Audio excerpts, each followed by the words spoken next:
अगर आपको हॉरर कहानियाँ पसंद है तो हमारे चैनल को सब्सक्राइब करके बेल आइकॉन ऑल नोटिफिकेशन पर सेट कर लीजिए। उसके बाद राहुल को एक आदमी दिखा और फिर राहुल हवेली के बारे में उसी आदमी से पूछने लगा।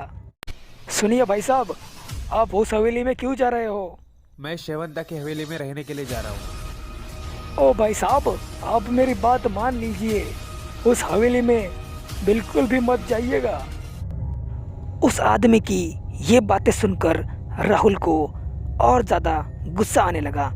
इसलिए राहुल ने गुस्से में उस आदमी से ऊंची आवाज़ में बात की। अरे आप सब मुझे उस हवेली में जाने के लिए रोक क्यों रहे हो? भाई साहब, वो एक भूतिया हवेली है।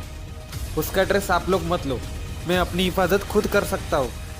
ओ, मुझे लगता है कि उस हवेली ने अपने शिकार को चुन लिया है। भाई साहब, आप एक काम कीजिए, सीधे जाके दाएं मुड़िए, वहाँ पर शेवंता की हवेली आपका इंतज़ार कर रही है। और फाइनली वो आदमी राहुल को शेवंता की हवेली का पता बता देता है और कुछ ही देर बाद राहुल शेवंता की हवेली के बाहर पहुंच जाता है।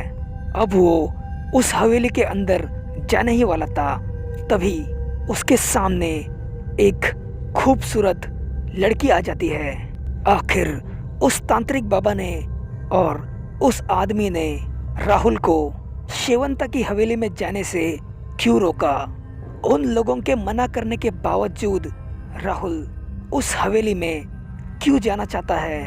और हवेली के पास आने के बाद राहुल के सामने वो खूबसूरत लड़की कौन थी? क्या वही खूबसूरत लड़की शेवंता तो नहीं?